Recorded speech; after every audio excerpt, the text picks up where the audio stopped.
আগের দিন আমরা আরো একটা নতুন নাটকের উপরে রিয়াকশন ভিডিও শুরু করেছি, আর হয়তো অনেকেই তোমরা দেখেছো বা অনেকে দেখোনি, তো সবার জন্য আমি বলছি সেটা হচ্ছে হার গিফটে নাটক।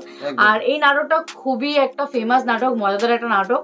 আগেও এই নাটকের অনেক ক্লিপ আমরা দেখেছি ছোট, কিন্তু আধা কাপচারা বলতে গেলে মাঝখান থেকে কিছু ক্লিপ দেখেছিলাম, মানে মজার ক্লিপ যেগুলো হয়তো ইউটিউব থেকেই আমরা পেয়েছিলাম, সেগুলোই দেখেছিলাম। ওই 5-6 মিনিটের ক্লিপ এরকম আমরা পেয়েছিলাম অনেক, তো সেগুলোই আমরা দেখেছিলাম।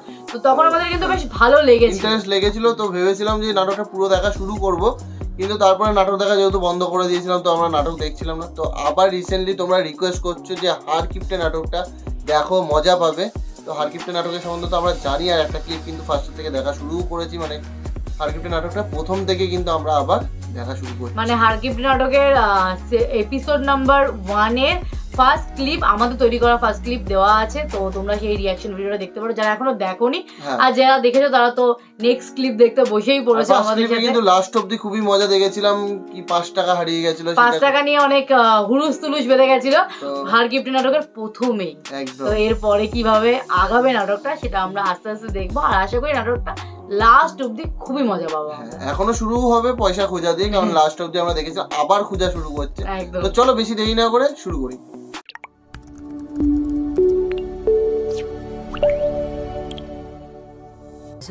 আমি রক্ষাকালী মায়ের কাছে কাঁদাকাটি করার পরে আমরা দেখেছিলাম আগে। যাই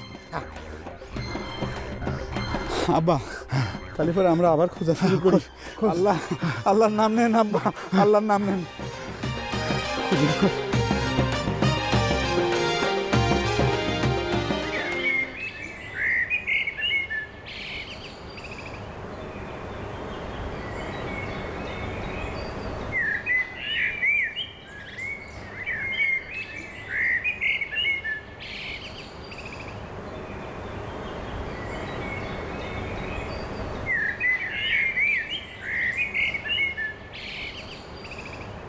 বসে থাকলে কাম্মা, রাধাবাড়ি কখন শুরু করবে? সকালবেলা 4টা পান্তাবাদ দিছিল, মনে আছে তো? আমি কি করব? এই দেখে সব জোগাড় যন্ত্র করে বসে রয়েছি। তোর বাপ যদি চাল না দেয় তো ভাত হবে কেবা করে? চাল কিসের জন্য বাক্সের মধ্যে তালা দিয়ে রাখে? এটা কি কন্ট্রোলের দোকান? কিসের জন্য যে তালা দিয়ে রাখে সেটা তো জানিসই। আমি নাকি বেশি চালের ভাত রাঁধি। খাওয়ার মধ্যে খাই 4টা ভাত, সেটাও নিয়ে যদি আব্বা হিসাব করে তাহলে তো বাসাই দায় হয়ে যাবে নি। আমার কাছে এসব কথা কয়ে তো কোনো লাভ নাই রে বাপ। আজ আমার দেখে কি হয়, 5 টাকা হারাইছে বলে তোর বাপ তো পাগল হয়ে গেছে। দোয়া করে যেন টাকাটা খুঁজে পায়, তা না হলে ভাতও বন্ধ হয়ে যাবার পারে। এসব আর ভালো লাগে না মা। হার গিফটে নাটক একটা কিস্তিমির একদম শেষ পর্যায়ে দেখিয়ে দিয়েছে। সেটাই, নাহলে নাটকটার নাম দিত কি করে হার গিফটে?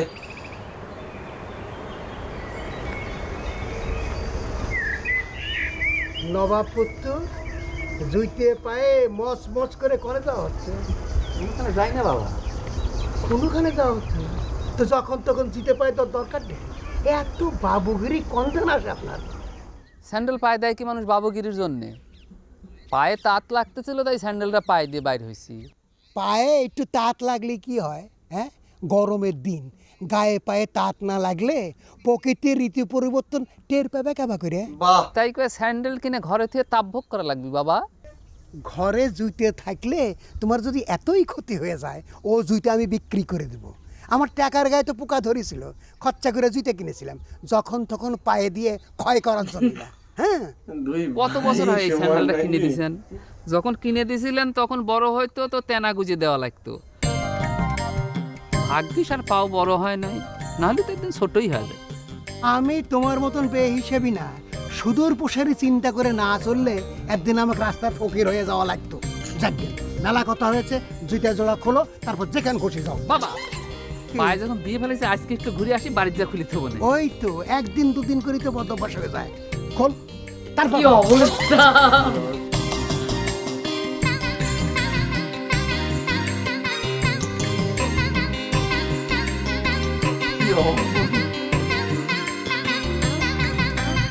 আরে আমার কিপ্টেমি, অ্যাক্সেস কিপ্টেমি অ্যাক্সেস।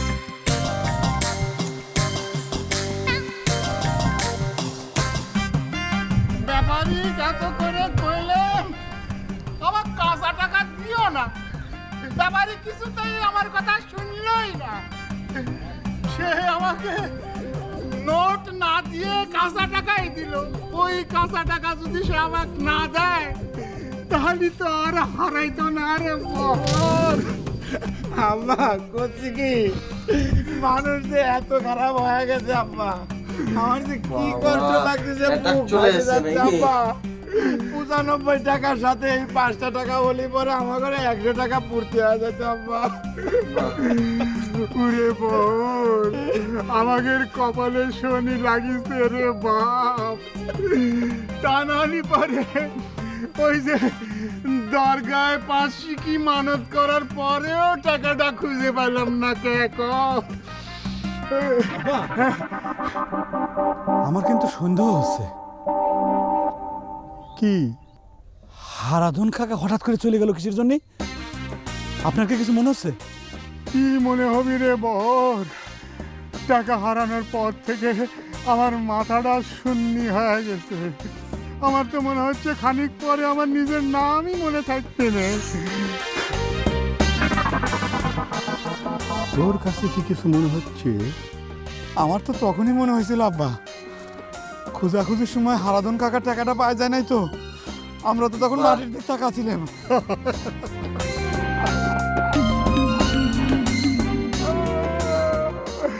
ওরে বল, হারাধন দত্ত যদি এই টাকা পায়ে থাকে তাহলে আর উদ্ধার করা যাবি নে রে।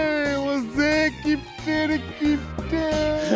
আব্বা ধৈর্য ধরেন আব্বা, ভুলেও এই কথা কারো কাছে কিন্তু বিলাস করবেন না। বাবা বুদ্ধি করে তার কাছে তথ্যটা উদ্ধার করা লাগবে। কি অবস্থা! তুমি আমাদের এত বড় সম্মান কে করলে আম্মা? তোমার নখের মধ্যে নেল পালিশ দিতে পারো না?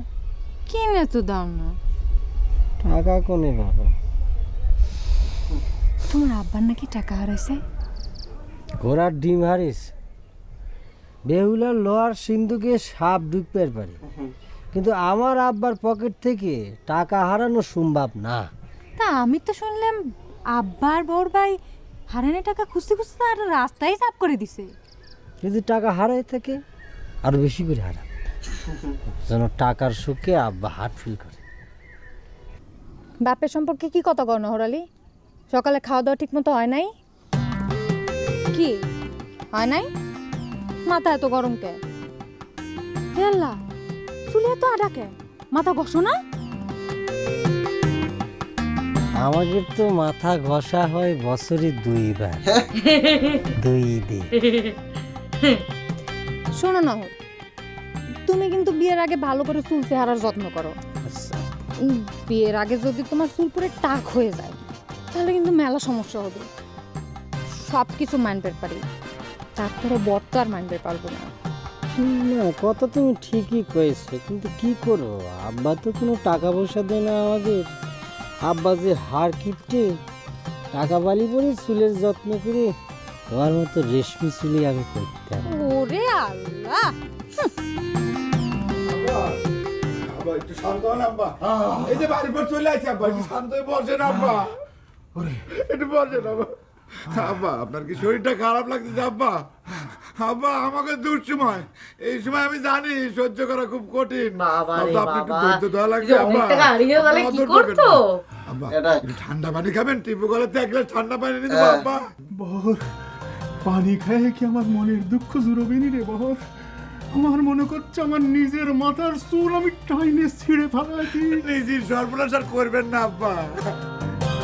কিরম করে এত বড় ভুল আমি করলাম রে বহর? ভুল তো আপনি করেন নাই আব্বা, ওই ব্যাপারী ষড়যন্ত্র করে আপনার কাঁচা টাকা না দিলি পরে তো আমার ঘরে এত বড় সর্বনাশ হতো না আব্বা।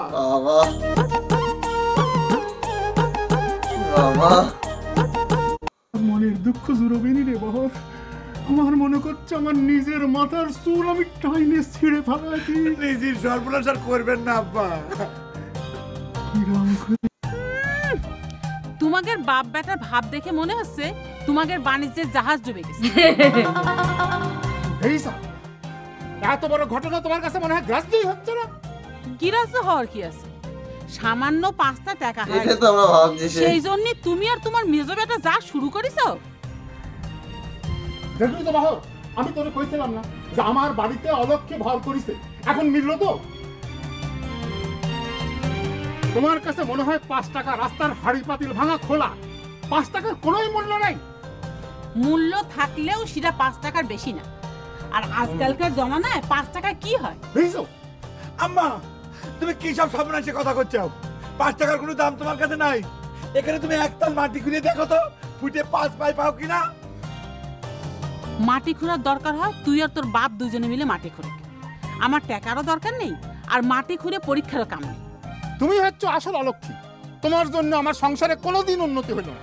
ও, প্রত্যেক বছর তুমি জমি কিনতে চাও, তারপরও তোমার কোনো উন্নতি হয় না? না আচ্ছা ঠিক আছে, আমি অলক্ষী, একটা লক্ষ্মী নিয়ে এসো। আমাকে এখন চাল মাপে দাও, বেলা দুপুর হয়ে গেছে, ভাত হবে না কখন? ভাত আইজ হবে না, টাকা হারাইছে, সে বাড়িতে খাবার এত হিরিক লাগবে কা? একবেলা না খালি পরে মানুষ মরে না। ঠিক হচ্ছে বাহর?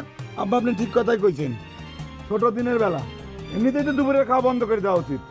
শরীরে ভালো থাকবে, রস বাদ হবে না। আব্বা চাল মাপে তো আর কোনোই দরকার নাই, আপনি চলেন বসে একটু জিরেন।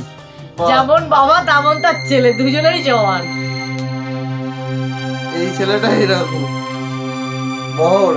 বহরকে আমরা আগেও দেখেছিলাম মানে এরকম কিপটেমি করতে, মানে যেমন বাপ তার তেমনই ছেলে। যেমন মানে সত্যি মানে চঞ্চল চৌধুরী স্যারের মানে এই অ্যাক্টিং, এই হারকিপটে নাটকের অ্যাক্টিংটা চঞ্চল চৌধুরী স্যারের দুর্দান্ত লেগেছে। আর যখন হচ্ছে মোশাররফ করিম ভাই আসবে দুজনের সিটগুলো তো আর বলার মতো না। ওই দুজনের কাণ্ড তো একদম মানে ছেড়ে দাও, সে তো পরে তো যখন দেখবো তখন সেই নিয়ে কথা বলবো, এখন আর বলছি না কারণ তাকে এখনো দেখতে পাইনি, তো এখন তাকে নিয়ে কথা বলার এখনো দুখানা এপিসোড ধরে মানে সরি দুখানা ক্লিপ ধরে আমরা হচ্ছে শুধু 5 টাকা নিয়েই কান্না কাটি। বাবা ছেলের মধ্যে একটা ইমোশন কাজ করছে, 5 টাকা না মনে হচ্ছে কত কোটি টাকা, মানে যখন তখন অ্যাটাকও চলে আসতে পারে। তো যাই হোক, বেশ ভালো লাগছে, হারকিপটে নাটকটা সত্যি মজাদার। তো আমাদের তো ভালো লাগছে, সাথে তোমাদের কেমন লাগছে সেটা কমেন্ট করো, ভালো লাগে লাইক শেয়ার করতে কিন্তু ভুলো না। তো চলো দেখা হবে নেক্সট ভিডিওতে, ততক্ষণের জন্য টাটা।